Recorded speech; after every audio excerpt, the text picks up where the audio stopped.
19 de mayo de 2026, las 7:45 de la mañana, una unidad de la Policía Judicial Española, la UDEF, especializada en delitos económicos, entra en el número 35 de la calle Ferraz, en Madrid. Es la sede del PSOE. En el segundo piso hay una oficina que pertenece a un hombre muy concreto.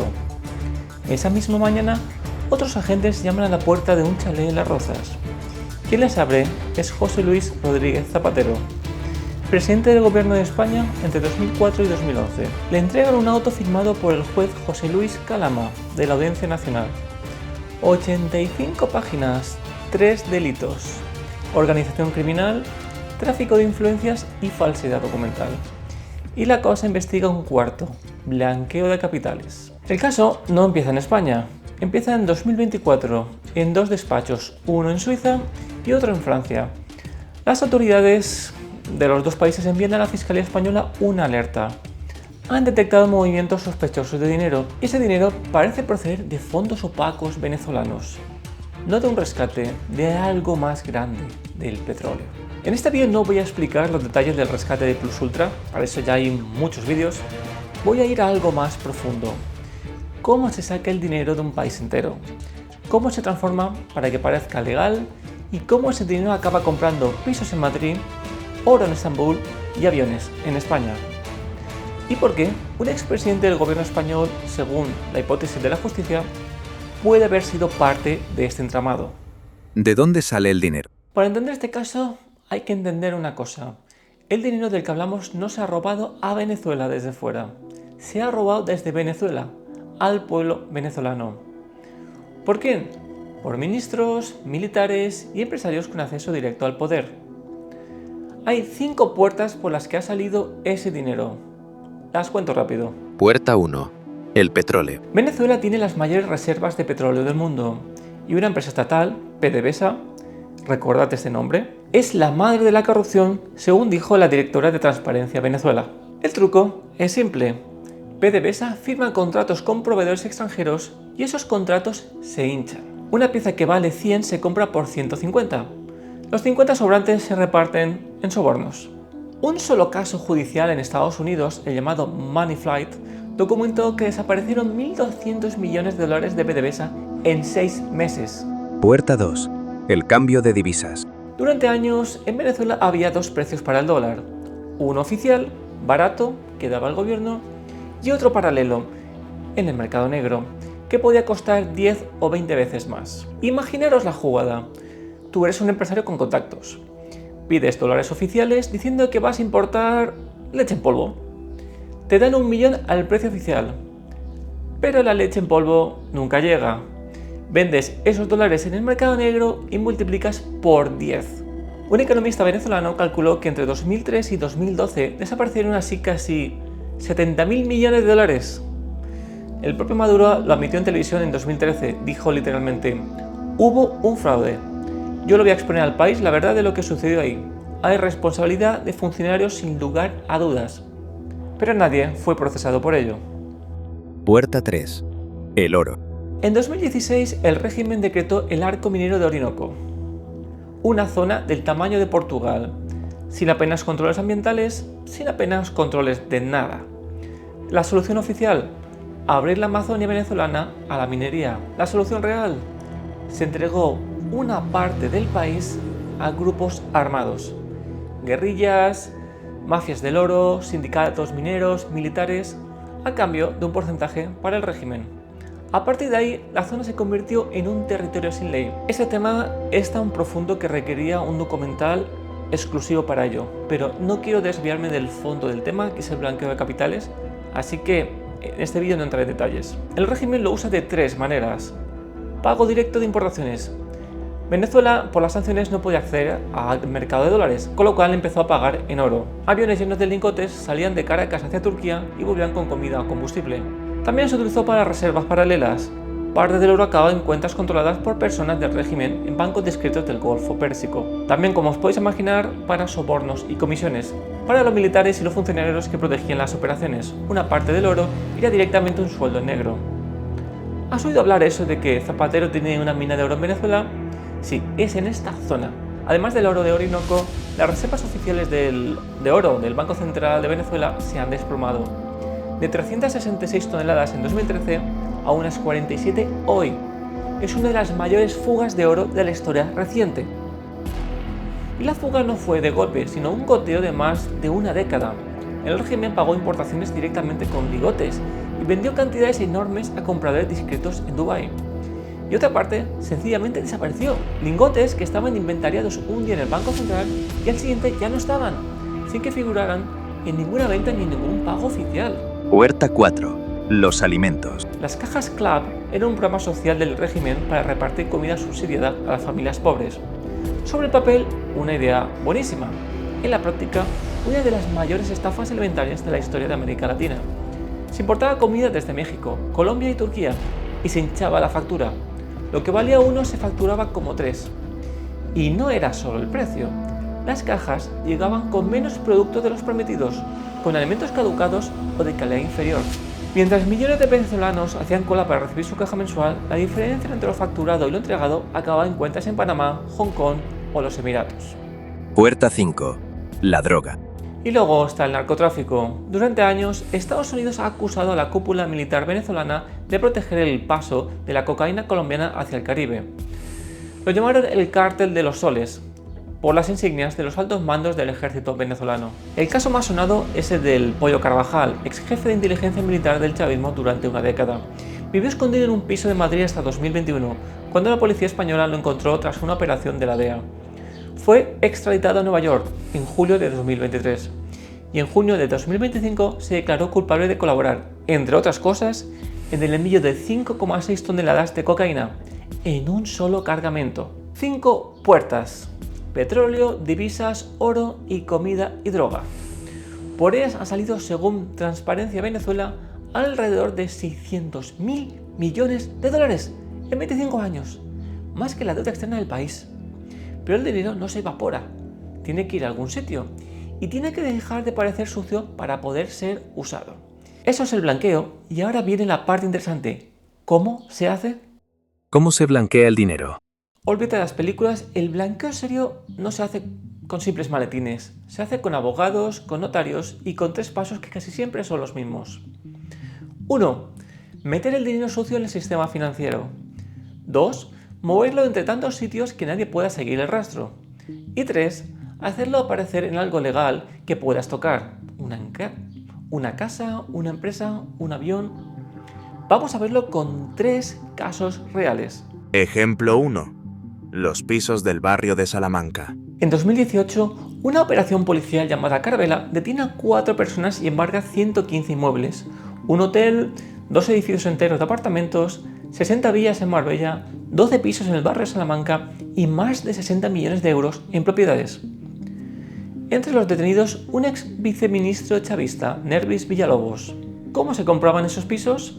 El esquema reconstruido por la policía funcionaba así. Imagina que un funcionario venezolano cobra un soborno de 10 millones de dólares en una operación de PDVSA. Ese dinero no aparece nunca en Venezuela. El proveedor extranjero, en vez de pagarle al funcionario, deposita el soborno directamente en una cuenta a su nombre en un banco discreto. Durante años, ese banco fue la banca privada de Andorra. Por sus cuentas, pasaron más de 2.000 millones de euros vinculados a PDVSA. Desde Andorra, el dinero empieza a viajar. No salta directamente a comprar un piso, eso sería rastreable. Salta a una sociedad pantalla en Panamá, de Panamá a otra en las Islas Vírgenes Británicas, de allí a una tercera en Delaware. Cuando termina el recorrido, el dinero ya no parece de funcionario venezolano, parece, en los papeles, propiedad de una empresa registrada en Belice, que pertenece a otra empresa registrada en Panamá, que pertenece a un señor del que nadie sabe nada. Un testaferro, una persona que pone su nombre a cambio de una comisión, a veces un familiar, a veces un abogado, a veces alguien al que simplemente se le paga por figurar. Y aquí entra una pieza clave del caso Carvela, una firma con oficina en la calle Orellana de Madrid llamada Columbus, con una filial en Suiza. Columbus se presentaba como gestora inmobiliaria, pero su trabajo real, según los investigadores, era la última lavandería. Recibía el dinero ya disfrazado tras dar vueltas por el mundo y lo invertía en pisos del barrio de Salamanca y villas en Marbella. Cuando llegaba el momento de comprar el piso, la matriz panameña enviaba una transferencia a la filial española, etiquetada como ampliación de capital, en los libros No era un venezolano comprando un piso español, era una empresa española recibiendo dinero de su matriz extranjera, una operación financiera de aspecto absolutamente normal. Con ese dinero ya en una cuenta española se firmaba la escritura ante notario. Todo legal en apariencia. Lo único que el notario no tenía obligación de investigar era de dónde había salido originalmente el dinero de la sociedad panameña. Y ese rastro, después de pasar por Andorra, Panamá y las Islas Vírgenes, era prácticamente imposible de seguir. Y el efectivo se usaba para lo que no aparecía en la escritura. Es una práctica vieja del mercado inmobiliario español. El piso se escritura por una cantidad, pero se paga por otra mayor. La diferencia se entrega en metálico. Hay un cálculo de inmobiliarias madrileñas citado por The New York Times en 2018 que dice que solo en el barrio de Salamanca había más de 7.000 pisos de lujo en manos de propietarios venezolanos. 7.000 pisos en un solo barrio. Ejemplo 2. El oro del Orinoco. Segundo ejemplo es distinto, porque aquí el dinero ni siquiera empieza siendo dinero, empieza siendo oro. Solo en 2018 salieron de Venezuela hacia Turquía 23 toneladas de oro. Ese mismo año, 45 toneladas hacia los Emiratos Árabes Unidos. ¿Por qué Turquía? Porque Estambul tiene refinerías que aceptan oro sin hacer demasiadas preguntas. ¿Por qué los Emiratos? Porque Dubái es el centro mundial de compra-venta de oro, con un mercado libre que tampoco hace muchas preguntas. El esquema es elegante, el régimen venezolano cambia oro por dinero, y en ocasiones directamente por comida. Una empresa turca llamada Sardes envió a Venezuela en 4 años alimentos por valor de 900 millones de dólares pagados en oro. Cuando el oro llegaba a Estambul, se fundía y dejaba de ser oro venezolano. Pasaba a ser un lingote sin pasado, con un certificado nuevo. Se vendía en Dubái y el dinero que volvía de esa venta ya estaba limpio. Ejemplo 3. Una empresa que se rescata. El tercer ejemplo es el más sofisticado. Y es exactamente lo que la justicia española está investigando ahora. Imagina que tienes dinero sucio fuera, en cuentas opacas. Quieres traerlo a Europa para usarlo, pero traerlo directamente levantaría todas las alarmas. La solución es elegante, es justo al revés. Encuentras una empresa europea en apuros reales. Una empresa de verdad, con trabajadores, con licencia de vuelo, con número fiscal español. Y le ofreces algo. Gestión política para que el Estado español la rescate con dinero público. Cuando ese rescate llega, 53 millones de euros en el caso de Plus Ultra, la empresa salvada empieza a operar normalmente. Y entre sus gastos figura oficialmente comprar combustible a una petrolera venezolana. Así de simple. Dinero público español que sale en forma de pago por un servicio legítimo y vuelve a las arcas del régimen venezolano. La red que ha intermediado en el rescate se lleva una comisión por el camino. Una parte se queda en España, en facturas de consultoría, otra parte se intenta canalizar a sociedades en jurisdicciones opacas, Dubái, Rusia, y desde allí, ya como dinero limpio europeo, vuelve transformado en lo que el dueño quiera. Un piso, una empresa, una cuenta corriente normal. El círculo se cierra sin que un solo billete sucio haya cruzado nunca una frontera. Lo que circula es dinero limpio. Lo que se ensucia, paradójicamente, es el sistema público que lo movió. Eso, según la investigación, es lo que ocurría con Plus Ultra. ¿Y cómo esa empresa devuelve el dinero? Amigo, aquí empiezan los problemas. Punto 1. La empresa no devolvió casi nada. En 5 años Plus Ultra ha devuelto poco más que los intereses, unos 12 millones de euros pagados como intereses, según los datos publicados por Público en marzo de 2026. Del principal, los 53 millones, prácticamente nada. La compañía sigue debiéndolos casi en su totalidad. La SEPI tuvo que renegociar. En 2025, ante la imposibilidad de Plus Ultra de devolver el dinero en los plazos acordados, la SEPI aceptó renegociar las condiciones. Se ampliaron los plazos, se ampliaron los vencimientos, se aliviaron las exigencias. Una empresa privada habría reclamado el dinero por vía judicial. La SEPI, no. La UDEF tiene dudas. En diciembre de 2025, la propia unidad policial que investiga el caso, la UDEF, concluyó en un informe que Plus Ultra no dispone de fondos suficientes para devolver los 53 millones. Es decir, la Policía Judicial Española, en un informe oficial, dijo lo que muchos analistas llevaban años diciendo: la empresa no puede pagar, nunca pudo. Y aquí entramos en la parte de Zapatero. Zapatero, más allá de Plus Ultra. Antes de seguir, una aclaración importante: imputación no es condena. Lo que voy a contar es la hipótesis de un juez. Zapatero lo niega, tiene derecho a defenderse. En 2024, las autoridades de Suiza y Francia alertaron a la Fiscalía Española. habían detectado movimientos de dinero raros vinculados a fondos opacos procedentes de Venezuela y querían que España mirara. Esa alerta no iba sobre una aerolínea, iba sobre algo más grande, iba sobre el petróleo. El petróleo que no se podía vender. El petróleo que no se podía vender desde que en 2019 Estados Unidos prohibió a las empresas occidentales comprar petróleo en Venezuela. Pero el petróleo siguió saliendo hacia China, hacia India, hacia compradores discretos dispuestos a saltarse las sanciones a cambio de un precio rebajado. Para conseguirlo había que disfrazar las operaciones, cambiar el nombre del país de origen en los documentos del barco, apagar los transpondedores en alta mar, transferir el crudo de un barco a otro en mitad del océano y, sobre todo, encontrar intermediarios con contactos políticos en Caracas que pudieran asegurar el suministro. Eso, según la investigación, es lo que ofrecía la red descrita por el juez. La oficina como peaje. El auto del juez Calama reconstruye un patrón que se repite. Una empresa interesada en comprar crudo venezolano enviaba una carta de intenciones dirigida literalmente a la oficina del presidente Zapatero en Ferraz 35. No era un trámite simbólico, era un peaje obligatorio para acceder al negocio. Una vez aceptada la operación, el contacto seguía con una persona apodada, las conversaciones interceptadas como la dama. Los investigadores la identifican como Delcy Rodríguez, la vicepresidenta de Maduro. Era ella quien, desde Caracas, asignaba directamente los buques. Por cada barco, una comisión. Por cada negociación desbloqueada, un peaje. Entre los compradores aparecen nombres concretos. Una empresa china, registrada en Hong Kong, envió esa famosa carta de intenciones en octubre de 2023. Y una empresa suiza, Swiss Oil Trading, con un detalle importante, fue sancionada por Estados Unidos en enero de 2021 precisamente por ayudar a Venezuela a saltarse las sanciones del crudo. Es decir, la red española estaba haciendo negocios con un operador que Washington había marcado como cómplice del régimen. Aldama, el crudo Boscán y la cuenta en Rusia. Hay un segundo testimonio que ata todo, el de Víctor Aldama. Aldama es un empresario imputado en otro caso paralelo, el caso Coldo, por presuntamente cobrar comisiones en contratos de mascarillas durante la pandemia. En su declaración ante el juez, aportó algo distinto.